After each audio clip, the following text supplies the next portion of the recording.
नमस्कार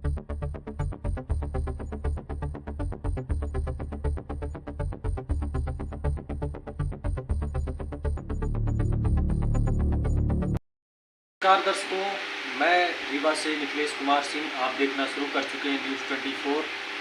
सिलसिला चुनाव का है और सभी पार्टियां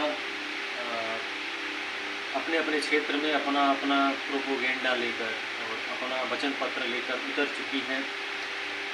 गुड़ विधानसभा क्षेत्र एक ऐसा विधानसभा क्षेत्र बोला जाता है जहां पे कई तरह के राजनेता आए, राज किए और जनता ने उन पर विश्वास जताया, लेकिन विकास देखने को अब तक तो नहीं मिला है।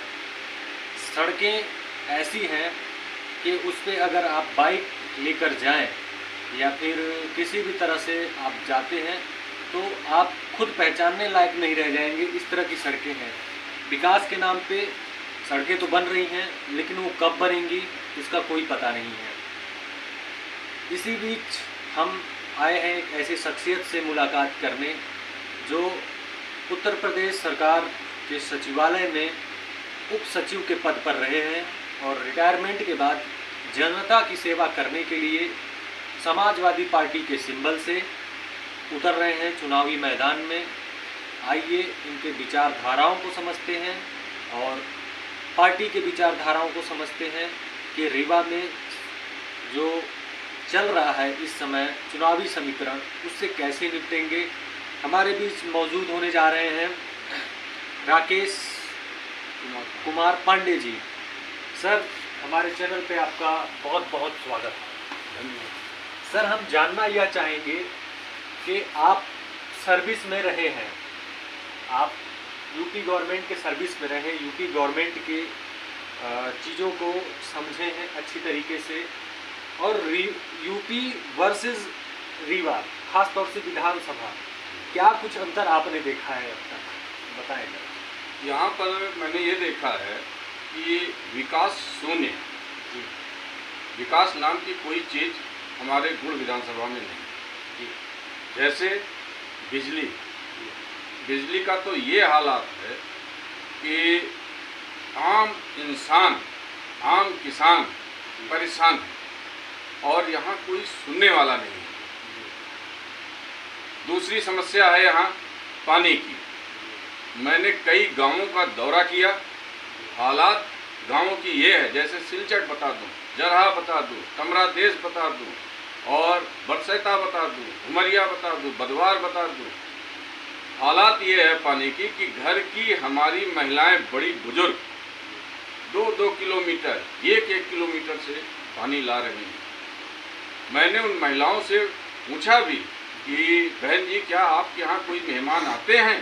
बोले नहीं भैया, पानी की वजह से नहीं आते। तो मुझे अंदर से इतना कष्ट हुआ कि 20-20 सालों से यहाँ सरकार राज कर रही है, क्षेत्र में विधायक चुने जा रहे हैं, पर ऐसी विडंबना तो मैंने कहीं देखा ही नहीं। जी, जल तो जीवन के लिए अति महत्वपूर्ण है। अब रही बात सड़कों की, अगर सड़क नहीं हो तो आवागमन कैसे होगा, गांव का विकास कैसे होगा, गांव से लोग अपने व्यापार को कैसे आगे बढ़ाएंगे, तो सड़क भी आवश्यक है। उसके बाद गौवर्धन, तो होना ये चाहिए कि गोबर प्लांट लगे और गौ संवर्धन नाम की चीज़, जैसे टाइगर सफारी बनाते हैं हम लोग, वैसे ये हमारे गाय और भैंस, इन लोगों के लिए पहाड़ क्षेत्र हमारा खाली पड़ा हुआ है और आप वहाँ अगर गौ संवर्धन के नाम पर कोई योजनाएं ले आए तो ना इनकी भी प्राण की रक्षा होगी, आम नागरिक के भी प्राण की रक्षा होगी और किसानों की जो खेती चढ़ जाते हैं तो किसान भी खुशहाल रहेगा। हम आपसे चर्चा यह करना चाहेंगे, दो घोटाले, व्यापक रूप से दो घोटाले, हमने इसका सर्वे भी किया था तमाम रीवा जिले में जाकर। जी, आपसे चर्चा करना चाहेंगे उन पर। पहला, नल जल योजना, पानी की आपने चर्चा की। नल जल योजना करोड़ों अरबों की योजना शासन के द्वारा लाई गई थी और उसमें व्यापक घोटाला ठेकेदारों के द्वारा और कुछ राजनेताओं के द्वारा किया गया है। नल जल योजना पूरी तरह से फ्लॉप है और मतलब कहा ये जाए कि टंकियां तो बनी हुई हैं, लेकिन टंकियां लीकेज है, पाइप की फाउंडेशन हो गई है, लेकिन पानी किसी के घर नहीं पहुंच रहा है। कहीं टोटी लगी है तो कहीं टोटी ही उखाड़ दी गई, सड़कें खोद दी गई हैं, सड़कों पे दोबारा सड़क बनाने का कोई विचार ही ठेकेदारों का नहीं, ठेकेदार गायब है। एनओसी सरपंच से लिया जाता है, तब जाके ठेकेदार की बिल बनती है, लेकिन सरपंच से एनओसी मांगा जा रहा था। सरपंचों का कहना था कि भैया आप काम करा दो, हमसे एनओसी आप ले लो, लेकिन सभी नियमों को ताक पे रख के ठेकेदारों का पेमेंट करा दिया गया। नल जल योजना पे आपकी क्या विचारधारा है, जरा जनता को बताएं। नल जल योजना, ये मेरा मोबाइल है, मैं गांव-गांव गया था, इसमें मैंने उसकी तस्वीरें बनाई हैं और लोगों ने बताया है कि ये शून्य है, पाइपलाइन तो डाल दी गई है पर पानी नाम की कहीं चीज़ नहीं है, ये केवल एक छलावा है और धन की लूट है। दिलीप बिल्डकॉन कंपनी को अमृत सरोवर योजना का टेंडर दिया गया है, बनाने का कार्य भी चालू हो चुका है। क्या मानते हैं आपकी कितना परसेंट जो है, कहा जा रहा है पूरी रीवा जिले को घर घर पानी पहुंचाएगा दिलीप बिल्डकॉन। इससे पहले टनल बनाया, टनल का काम अच्छा माना जा रहा है। आपको क्या लगता है दिलीप बिल्डकॉन अमृत सरोवर योजना को घर घर पहुँचा पाएगा? हमें तो मुश्किल लगता है, जिस तरह से हम ये गांव में आकर के देख रहे हैं गुड़ विधानसभा में कि विकास शून्य है, तो मैं भी ये मानता हूँ कि ये भी शून्य ही रहेगा। ये जो जल के लिए बात कर रहे हैं कि हम घर घर जल उस योजना के तहत देंगे, तो मुझे ऐसा प्रतीत नहीं होता कि ये सरकार कर पाएगी। दूसरा एक घोटाला आपके सामने हम रखना चाह रहे हैं, दर्शकों के सामने भी रखना चाहेंगे। दूसरा घोटाला जो है, गौशालाएं बनाई गई, गौशालाओं के भी पीछे प्रत्येक लगभग गाँव में गौशालाएं बनाई गई हैं, पैसा पास हुआ, कहीं तो गौशालाएं दिखती ही नहीं है, और जहाँ दिखती भी हैं तो पहाड़ों पे दिखती हैं। अगर गाय जो होती है वो NH 39 रोड मतलब नेशनल हाईवे पे गाय जो है सड़क पे बैठी मिलती है, जिसके कारण गौवंश की भी हत्या होती है और जिसके कारण लोगों का आवागमन बाधित भी होता है और एक्सीडेंट जैसी चीज़ें भी होती हैं। गौशालाएं बनाई गई हैं जो काफ़ी दूर बनाई गई हैं। मेरा ये मानना है गौशालाएं अगर सड़क के किनारे जो गांव है उस गांव में बना दी जाती तो इस तरह की चीज़ें न हो पाती, गाय जो है सड़क पे ना पाई जाती। आपका क्या मानना है, गौशाला जो घोटाला हुआ है, गौशाला जो पहाड़ों पे बना दिया गया है, आपकी क्या विचारधारा है, इस पर कैसे सुधार हो सकता है इसमें? देखिए, इसमें जो हमारे प्रशासनिक अफसर हैं और जो हमारे प्रदेश के मंत्री जी हैं, इन लोगों की कोई रुचि नहीं है। अगर रुचि होती तो ना रोड पर एक्सीडेंट होता और ना हमारे रोड पर जानवर मरते और ना किसानों का नुकसान होता कि खेत चढ़ जाते।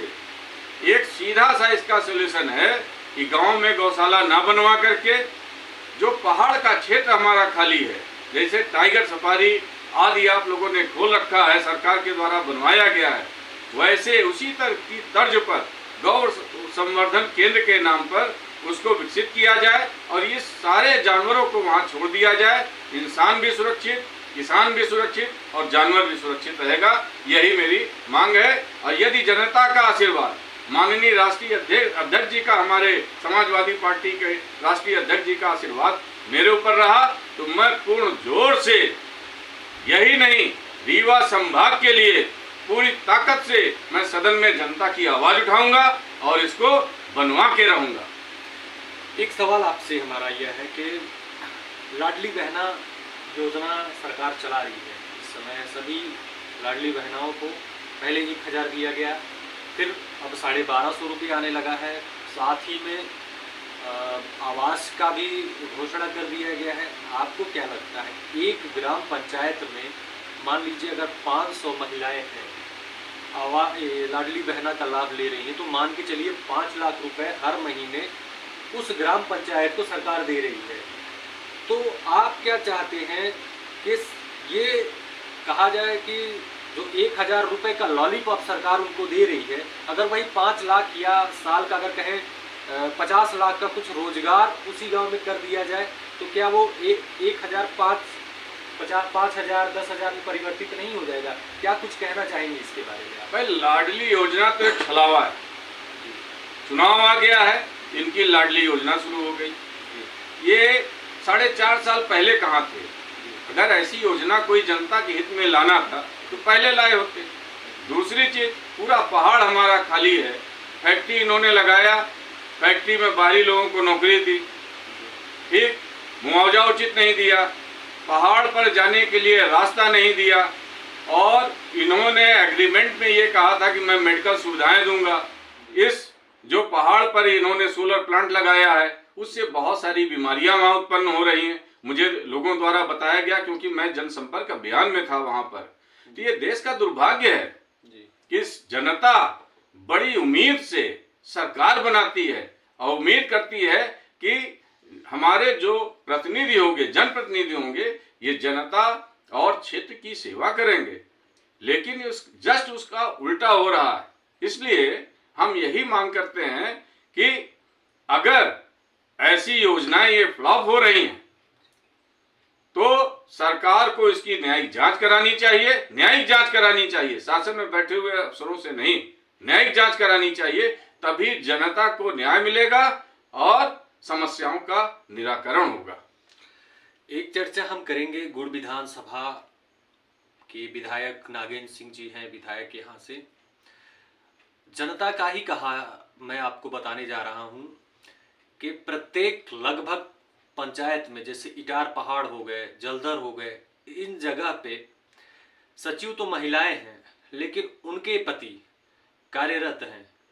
कहा यह जाता है कि ये विधायक जी के प्रतिनिधि हैं, हर चीज में हस्तक्षेप होता है, व्यापक घोटाला देखने को मिलता है। दर्शकों के द्वारा बताया गया, हमें जनता के द्वारा बताया गया, कुछ सरपंच भी हमारे पास आए, बताए कि सचिव पति आके काम करते हैं और कई तरह के घोटाले किए गए। क्या कुछ अब कहना चाहेंगे इस तरह की चीजों पे? क्या आपके क्या विचार है?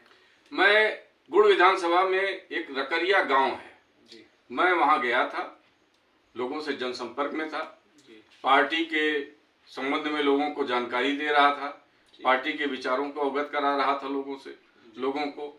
वहां पर उस प्रधान महिला ने हमको बताया कि साहब पिछले कार्यकाल का भुगतान कराने के लिए मेरे ऊपर दबाव डाला जा रहा है। तो हमने कहा कि आप कलेक्टर साहब को जो है एक रिटन में एप्लीकेशन लिख करके दीजिए कि हमारे साथ ऐसा ऐसा अन्याय हो रहा है। अगर आप लिख करके देती हैं और रिसीव कराती हैं तभी आप सुरक्षित रहेंगी। तो ये जो चीजें हो रही हैं, एक समझिए एक तरह से कि अशिक्षा, अगर हमारे जनप्रतिनिधि शिक्षित होते तो ऐसा कदापि ना होता, और न किसी को उनके कार्यों में हस्तक्षेप, चाहे परिवार का ही क्यों ना कोई सदस्य हो, परिवार किसी भी प्रकार का हस्तक्षेप करने को मौका न मिलता अशिक्षा की वजह से। बड़े बड़े दिग्गज चुनावी मैदान में उतर रहे हैं। अगर कहा जाए तो नागेंद्र सिंह जी पूरी जिंदगी भी जो है चुनाव के क्षेत्र में रहे हैं, गुड़ में कई बार विधायक रहे हैं और इस बार भी तैयारी में वो लगे हुए हैं कि चुनावी बिगुल फूंक दिया गया है। अब समीकरण जुटाने की तैयारी चल रही है। नागेंद्र सिंह के अलावा कपिध्वज सिंह, कुंवर कपिध्वज सिंह भी तैयारी में लगे हुए हैं। प्रयास ये कर रहे हैं कि कांग्रेस उनको टिकट देगी और बहुत ही अच्छा आंकड़ा पिछली बार देखा गया था, मतलब काटी की लड़ाई हुई थी। इसी बीच नया चेहरा, नया चीज बनकर आप आ रहे हैं समाजवादी पार्टी के चेहरे से, तो ये दिग्गजों के बीच में आप किस तरह से फाइट करेंगे? क्या कुछ आपने अपना प्लान बनाया है? कैसे आप जनता के वोट को प्राप्त करेंगे, जरा बताएं आप। मैं समाजवादी विचारधारा का व्यक्ति हूँ जी। माननीय श्रद्धेय हमारे लोहिया जी और माननीय हमारे स्वर्गीय नेताजी और बाबा भीमराव अंबेडकर जी के आदर्शों पे मैं चलने वाला व्यक्ति हूँ। गरीब, गांव और किसान, मैं ये कहना चाहता हूँ चैनल के माध्यम से कि जब हम अपने बच्चे को पढ़ाने जाते हैं तो गुरु व्यक्तित्ववान ढूंढते हैं, जातिवाद नहीं ढूंढते। बीमार होते हैं तो डॉक्टर व्यक्तित्ववान ढूंढते हैं, जात पात नहीं ढूंढते कि हम स्वस्थ हो जाएं। तो जो चुनाव होता है, इन राजनीतिक दलों ने क्या किया, चुनाव में केवल चिन्ह पहचानवाया गया है पंडा बाबा का, पंडा बाबा का चिन्ह पहचानवाया गया। जैसे आप प्रयागराज नहाने के लिए जाएं जी तो पंडा बाबा का नाम पूछिए तो कोई नहीं बता पाएगा, और चिन्ह पूछिए तो सब ले जाके वहां उनके घाट पे पहुंचा देंगे। जी तो मैं इस चुनाव को विकास, लोहिया जी को आदर्शों पर, माननीय नेताजी के आदर्शों पर, माननीय भीमराव अंबेडकर जी के आदर्शों पर, इस चुनाव को मैं व्यक्तित्व पे चुनाव लड़ना चाहता हूं, न किसी जातिवाद के उस पे व्यक्तित्व पे चुनाव लड़ना चाहता हूं। और जनता का आशीर्वाद मुझे मिलेगा, और जनता इस क्षेत्र की समस्याओं के लिए मुझे सदन में पहुंचाएगी, और मैं सदन के माध्यम से इस क्षेत्र के विकास के लिए मैं अपने प्राणों की आहुति भी देने को तैयार हूं। निश्चित रूप से जनता की जो बात करे, जो जनता के हित के बारे में सोचे, जनता उसे अपने सर आंखों पे बैठाती है। हमारे बीच में बने हुए थे राकेश कुमार पांडे जी, इनके विचारधाराओं को समझे। गुड़ विधानसभा में तमाम दावेदारियां चल रही हैं, लेकिन एक दावेदारी शिक्षित और एक सम्मानित पद पे रहे, सर्विस में रहे प्रत्याशी हैं। अब देखना ये है जनता इन्हें।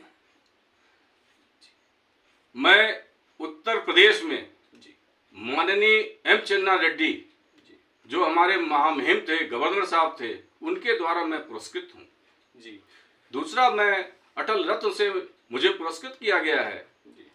ऑल इंडिया प्रिसाइडिंग अफसरों की बैठक हुई थी उत्तर प्रदेश में, मुझे उसमें पुरस्कृत किया गया है। सचिवालय के स्वर्ण जयंती समारोह में मुझे बेस्ट वर्कर का उपाधि दी गई है। ये मेरी उपलब्धियां वहां रही हैं। जिस व्यक्ति के पास इतनी उपलब्धियां हों, मुझे लगता है कि जनता आज की समझदार है, जागरूक है, अच्छाई बुराई सब कुछ समझती है।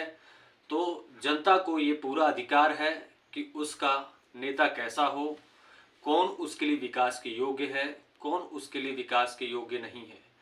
चुनाव, वोट डालना आपका अधिकार है, आपका ये मत है। अपने मत का उचित रूप से उपयोग करें, और एक अच्छा कैंडिडेट, मैं नहीं कहता, मैं किसी को सपोर्ट नहीं करता, आप अपने दिमाग से समझिए और एक ऐसा नेता चुनिए जो आपके लिए खड़ा रहे, स्वयं के लिए ना हो। हमारे बीच बने हुए थे समाजवादी पार्टी से गुड़ विधानसभा में दावेदारी पेश कर रहे हैं राकेश कुमार पांडे जी। सर, आप अपना अमूल्य समय हमारे चैनल को दिए, दर्शकों को दिए, बहुत बहुत धन्यवाद आपका। धन्यवाद जी।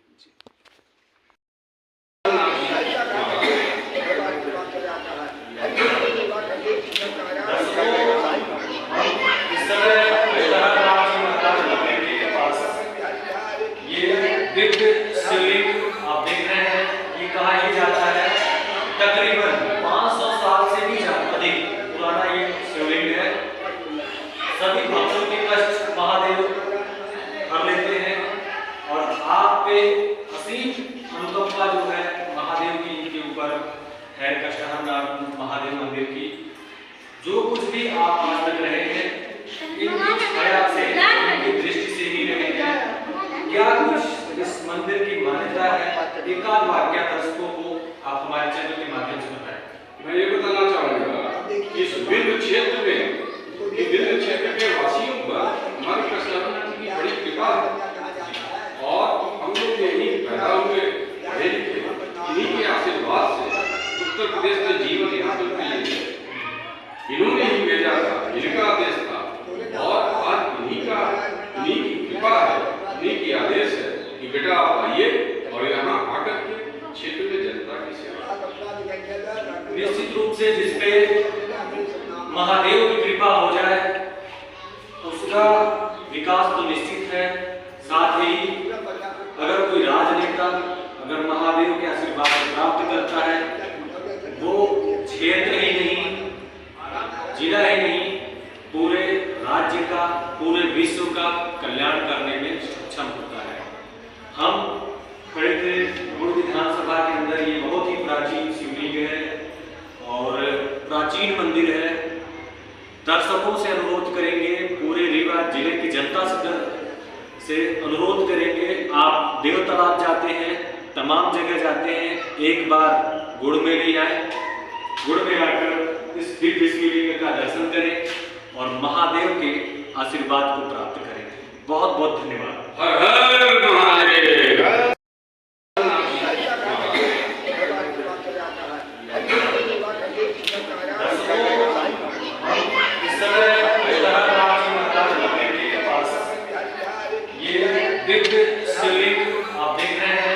कहा यह जाता है तकरीबन 500 साल से भी अधिक पुराना ये शिवलिंग है। सभी भक्तों के कष्ट महादेव हर लेते हैं और आप पे असीम अनुकंपा जो है महादेव की इनके ऊपर है, कष्टहरण महादेव मंदिर की। जो कुछ भी आप आज तक रहे हैं इनकी छाया से, इनकी दृष्टि से ही रहे हैं। क्या कुछ इस मंदिर की मान्यता है, एकाध वाक्य दर्शकों को आप हमारे चैनल के माध्यम से बताएं। मैं ये बताना चाहूँगा कि इस विंध्य क्षेत्र में, विंध्य क्षेत्र के वासियों पर हमारे कृष्ण जी की बड़ी कृपा है और हम लोग यही पैदा हुए, पढ़े लिखे, इन्हीं के आशीर्वाद से उत्तर प्रदेश में जीवन यापन के लिए इन्होंने ही भेजा था, इनका आदेश था और आज इन्हीं की कृपा है, इन्हीं की आदेश है कि बेटा आप आइए और यहाँ आकर के क्षेत्र में जनता की सेवा। निश्चित रूप से जिसपे महादेव की कृपा हो जाए उसका विकास तो निश्चित है। साथ ही अगर कोई राजनेता अगर महादेव के आशीर्वाद को प्राप्त करता है वो क्षेत्र ही नहीं, जिला ही नहीं, पूरे राज्य का, पूरे विश्व का कल्याण करने में सक्षम होता है। हम खड़े थे गुड़ विधानसभा के अंदर, ये बहुत ही प्राचीन शिवलिंग है और प्राचीन मंदिर है। दर्शकों से अनुरोध करेंगे, पूरे रीवा जिले की जनता से अनुरोध करेंगे, आप देव तालाब जाते हैं, तमाम जगह जाते हैं, एक बार गुड़ में ले आए, गुड़ में आकर इस दिव्य शिवलिंग का दर्शन करें और महादेव के आशीर्वाद को प्राप्त करें। बहुत बहुत धन्यवाद। हर हर महादेव।